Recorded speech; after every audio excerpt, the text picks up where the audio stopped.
Let me take a short break here because I invited a certain someone to the stream. Hello. Nick, how are you? Hi, hello, Nerdy Addict. Welcome to the show. Welcome to my channel for the very first time. I'm doing fine. How are you doing? I'm doing well. This is not my first time watching your channel. I started watching some of your content about a week ago. Thank you. Appreciate your coverage of some of this stuff and your opinions, and figured I'd hop on quickly today and say hello. Also want to point out this contempt motion was filed, but I will send you on X another document if it's not in this where she wasn't able to serve him. Yeah. I think that is because I used this from your channel, but I don't have the actual servings. So if you could send me that, I would appreciate it, because I've seen it on X. Screenshots of how many times they have tried to serve JLR. I've seen the photos of him roping his gates shut. Oh, it's so pathetic. And so yeah, I mean, I'm almost amazed that the court. I can't find a filing of service in another way. For instance, publish it in the newspaper. I would happily fundraise for a full page ad serving JLR in the local newspaper in his county. Let's just say that. But it's not my call. It's not my call. Yeah, in Florida, you can file for alternate service. You have to have a hearing where the judge, show cause. The judge allows that, but yeah, then you can publish in a local. I don't know if it's online newspaper. I don't know how it works because I've never gotten to that point. But yeah, you can do alternate service via publication. I shot you a link on X to the article that should have the document. I'm double checking too as we talk. Let's see here. Background. Okay, let's see here. Petitioner's motion regarding respondent's intentional evasion of service. Yeah, there it is. Let me download it. Yeah, the PDF is at the bottom of the article, and it shows. We had a good laugh. It shows this sort of makeshift barricade that he placed in front, because in Florida, the sheriffs can bypass that, right? But a private process server, and I actually talked to a private process server in Pasco County, they can't go beyond that no trespassing sign, essentially, or sheriffs could arrest them for trespassing. So it's an interesting method. Yeah. Now, I don't know about if Florida law allows you to hire local law enforcement or ask local law enforcement to perform the service. I know that other states you can use a local law enforcement to service, but also I do believe it has to be allowed by the court. Yeah, so I'm not sure. Any summons, civil injunctions, all of that can be served by Florida Sheriff's Civil Department. Every county has their own Sheriff's Civil Department. The issue, and I think Magnolia knew this, was even on my own injunction from Arizona, it goes right to the sheriffs, and injunctions are free. You don't even pay them. But they had tried multiple times, and she had previous experience with sheriffs, I believe, as well, where they knock on the door, right? But this is not a warrant. They're not busting down your door to give you documents. No. They knock, and if you don't answer, they go away. They have to hand deliver these documents. And so I think the thought was, okay, well, the sheriffs weren't successful. Let's try a private process server. And as soon as JLR allegedly saw that, this sort of makeshift barricade went up. Yeah. And I mean, for a person who calls himself the most litigious person in history, which I say is no, he's not. Litigation means you're actively arguing your case in court. That is litigation. He is a frequent filer. What he does is the equivalent of shitting his pants and bragging about how often he does it. That it's not impressive to file 3,000 lawsuits if you don't actually pay the filing fee, if you dismiss it before the first hearing. It's not impressive. It really isn't. You make an important distinction. A frequent filer is not the same as litigating, and these people believe so. It's like this manic high that they get from filing with AI. But you actually have to go to court. You have to do depositions. There's a whole process that he's never been through. And so also I sent you a PDF. I've been digging here too. Because there's these rumors from people that he can't file, that's not entirely true. There are certain districts though, like the document I just sent you from Georgia, where a permanent injunction from a judge barring him from filing any more frivolous lawsuits, essentially, or any lawsuits. Basically, the judge said, look, unless this includes physical harm, we're not allowed. There's a permanent injunction in a district in Georgia against him filing. Yeah, and if I remember correctly, from his 2000s filings when he was in federal prison, that is just, if I remember correctly, correct me if I'm wrong, but he is considered a bad filer, but in federal court, not local court or state court or stuff like that. So certain federal courts, one in Georgia, another NBC article points out that a judge in Orlando, in the county surrounding Orlando, barred him from filing there. But just being barred in federal court, going to a local court, right? Judges see this or can see this, and see the history and say, well, this is interesting, right?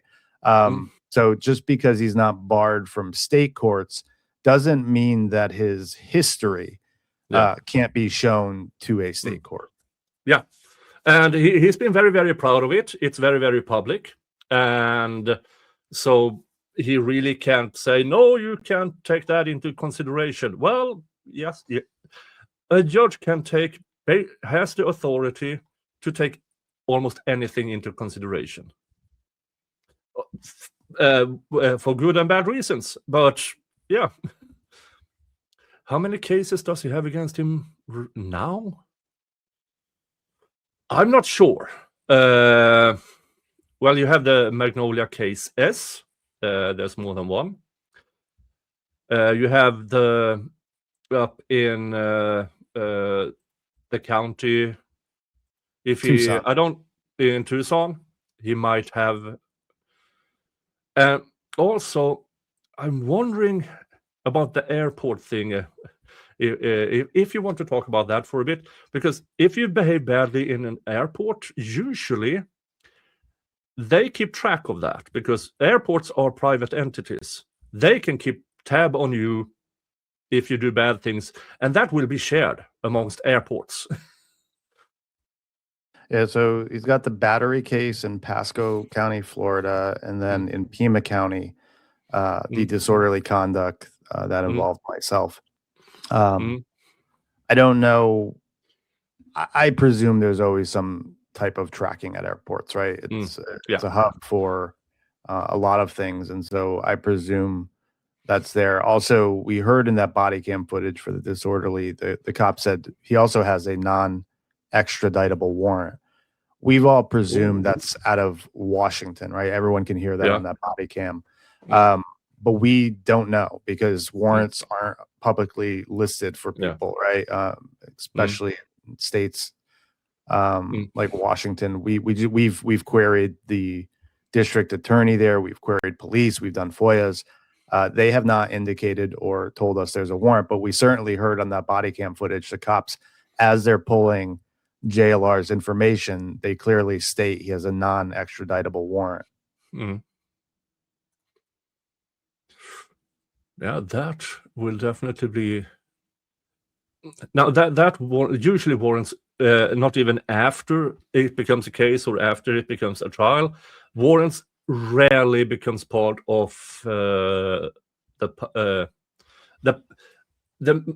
material that can be publicly disclosed. Now you can always try to FOIA it, and it depends on the county and the jurisdiction. But most of the times, from my own experience, some papers you just don't get, and often a warrant, the information in the warrant is then exchanged for other things once it gets to trial. But if you want to find out about the funny thing about pre-trial is that once you will find out what's in the discovery, often through the parties filing motion in limine. Then you will find out, oh, you really don't want this jury to hear this. Okay, now we know. I've seen it in almost every case I ever covered. So, folks, regardless of what you've heard, the JLR cockgobblers claim, just because it is in discovery, if it's not filed yet, it is not public. Raw discovery between parties are not to be publicly disclosed, at least in Florida. If I read the statute and the new bill from a year ago, if I read that correctly, it has to not until it's actually filed. So, yeah. So disclosing things about the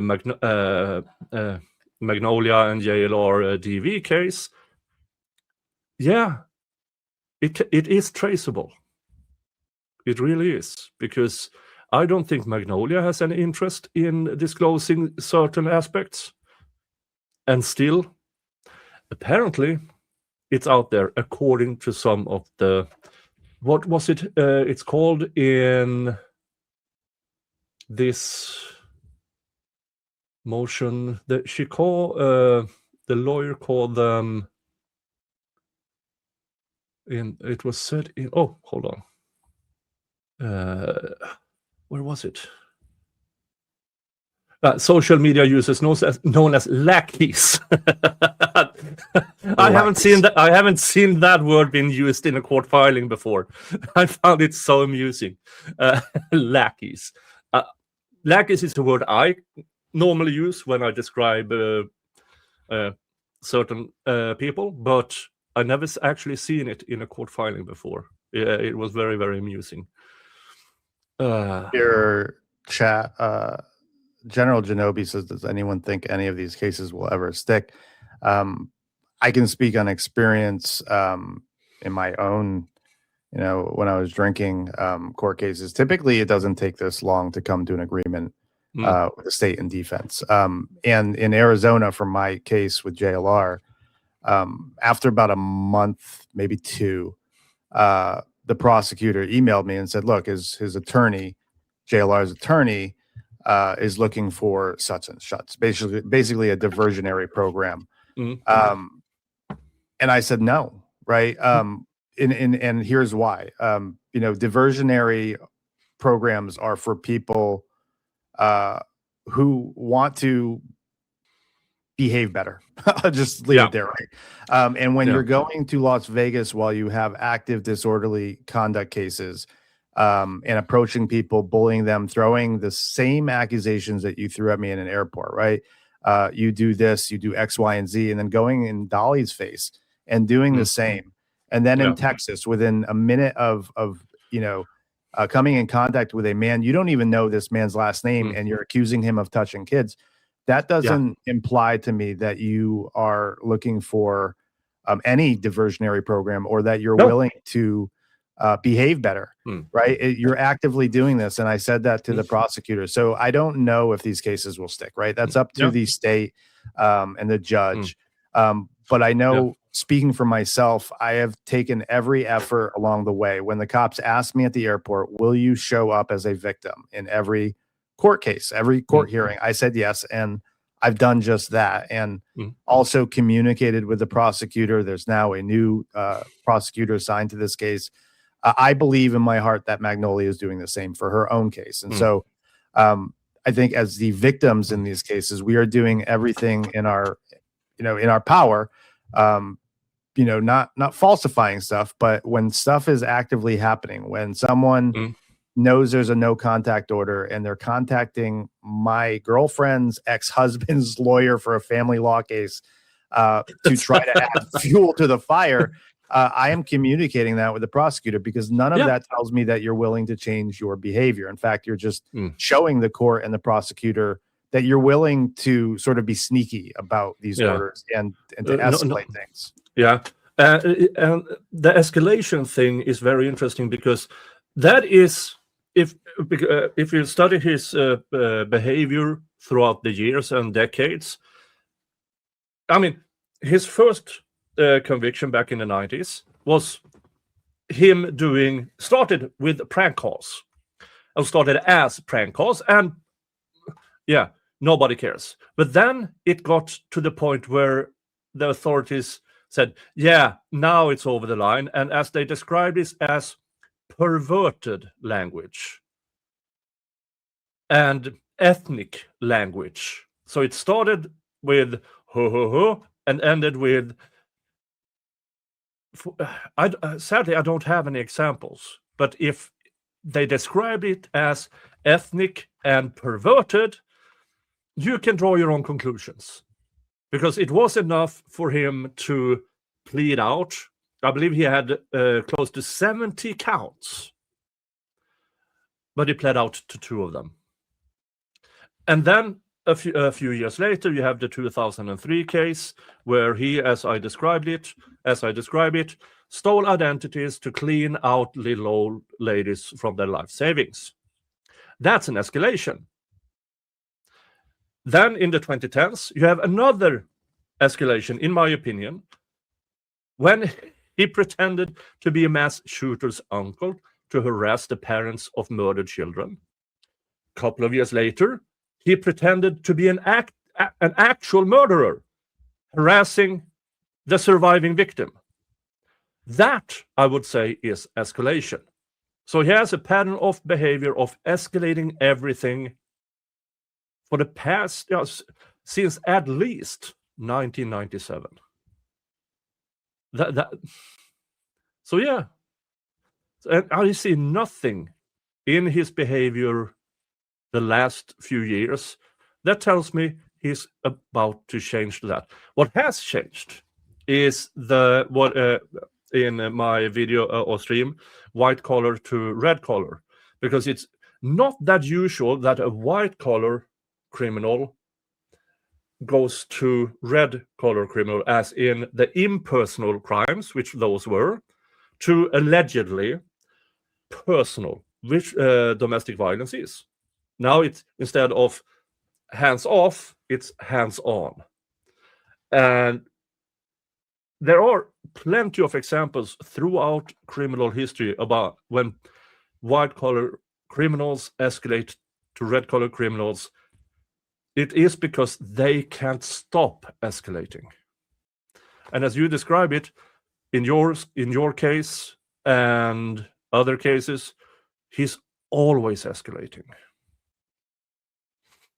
He's always finding a way to sort of teeter on that line, right? Even the battery case in Florida, it's not just the battery case in Florida. There's also a mutually agreed upon no contact order in Arkansas. Yeah. And so recently, this past week, you've seen these troll accounts come out and start, putting information out that is obviously from discovery in the battery case, and obviously violates that no contact order, because it's not just no contact. Their lawyers agreed not to disparage each other. And Yeah. putting this information out is a disparagement of sorts. It's disparaging Magnolia. So he's always teetered on that line. You know, I don't know if you know this. I am originally from Connecticut and was there in the state when Newtown and Sandy Hook went down, and went to the scene the day after. I worked for a health center, and we were trying to provide behavioral health services for kids and adults there. And to walk into that, seeing the grief and despair from parents, and realizing that a human walked into that, saw all of that grief and despair, and decided, you know what, this is my opportunity to troll them and to get views and clicks.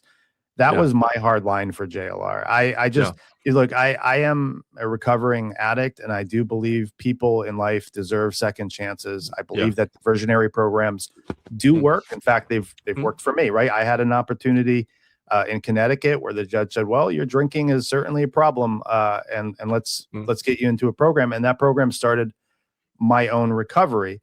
But certain individuals, when you describe the history that's as long and as extensive as the one that you've just described, is one part of it. But the other part is what we're actively seeing in real time, right? Putting out documents through a third party, you know, going to Vegas while you have a case similar to disorderly conduct, and going to a place that you're not welcome, right? We believe that he's not allowed back into CrimeCon due to activity back from a couple of years ago, and sitting there and calling someone a stalker and saying, well, don't you abuse women? Like, that's not change behavior at all. And I don't think that he deserves a diversionary program. No. And it also speaks to what an absolutely horrible investigator he is. Everybody knows Dali doesn't have a girlfriend. I mean, and folks, I've known Dali for years. I've known Hella for years. I can have fun with them. I can even a little bit bully, because I know I will get it back from them, and it's all with good intention and all with good heart. Other people, you don't. If you don't have the history with Dali and Hella as I do, shut up. Or as my trolls affectionately tells me, it's not your business. Really? It's not my business? These folks are my friends. You made it my business.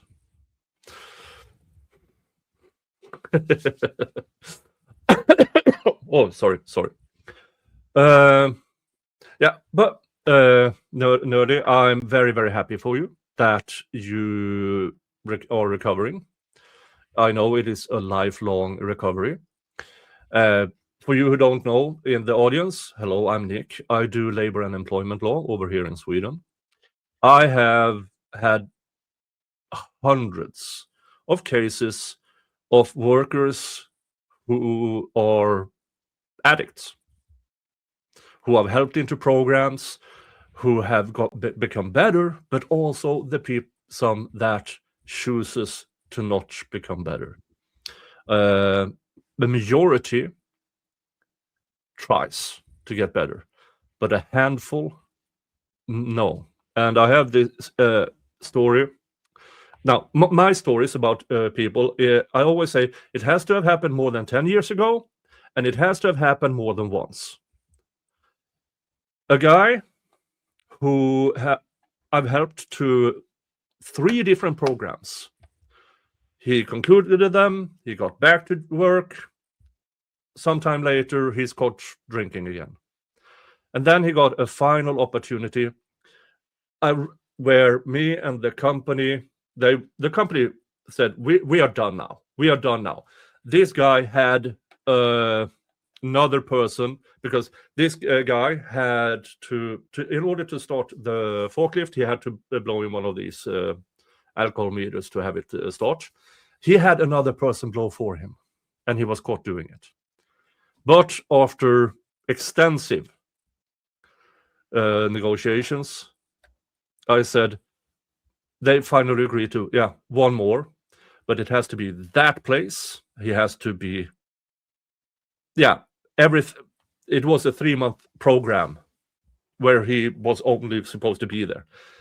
When I presented that to him, he said, no, I don't want to go through another program. He actively chose drinking before working, providing for his family. He chose to drink. And it's so, yeah, I've seen the success stories and I've seen the not so successful. So I'm happy for you. I know it's a lifelong recovery. Keep doing it. Fight every day. Because the alternative is so much worse. Yeah, it's not just staying away from substances, alcohol. It's been a spiritual journey, and we believe in the program that I'm in that accountability is a must, right? And with that, it's interesting. We sent a retraction notice to JLR. I'm the type of human that forgive us our trespasses as we forgive those who trespass against us. That's meaningful to me. If someone comes to me and said, look, I messed up, I made a mistake, and I apologize for it. I'm the type of individual that would probably just drop the case, right? If I see that you have learned something and take accountability, I have empathy for people that do that. I have empathy for people who take accountability and don't shut the door on their past, use it as a way to improve. But again, we haven't seen any of that. I don't think there's one time that I've ever seen JLR come out and say, hey, I was wrong about such and such. And there's a lot of areas for that, right? In the Summer Wells case, coming out and putting out a tweet and saying they are pedophiles as fact, right? Not, I think they are, it's my opinion they are, as fact to an audience at large. And just not once have I ever seen accountability from him. Hey, I was wrong about this. I'm sorry for this. That would go so much farther than the tactics and the sort of the legal warfare that these people think they're scaring people with.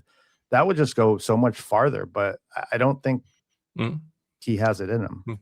No, I mean, and in the off chance that he suddenly has a find Jesus moment or anything, I would become his greatest supporter. Because I've seen this so many times in my line of work. People who actually change. If I believed that he is changed, I would be his biggest supporter in that. Personally, I don't think he has it in it because he is having fun doing it. He had fun doing it for 10 years in a federal prison. He has had fun when he's been incarcerated before. This is his fix. Making people suffer. The entirety of the Nancy Guthrie case for him is a fix because he, in my opinion, sees people suffer. That's my personal opinion. And I'm sticking to it until he shows otherwise. All right. That was 50 minutes of Nerd Addict and me talking. I have a certain limited amount of time to get through this, so I have to get back to this. Now, you're welcome to stay. I love having you on. I'm probably going to allocate Saturdays for this type of coverage. You're absolutely welcome to stay and come back, but I have to go through this. Yeah, no, I know you had invited me up about a week ago and I didn't have the time. I just wanted to come on and say hi, introduce myself. I'm grateful for the conversation we had, but I see some people in the chat saying this is an attack on people, or no, this is truth coming to light. And if you're gonna, I unsubscribe from Nick. Well, you've just got Eva and I subscribe to your channel. And I will put the link out on X and share it, but I will hop off as you do this. I will continue watching, but appreciate you having me on, Nick, and hopefully we come in contact again soon.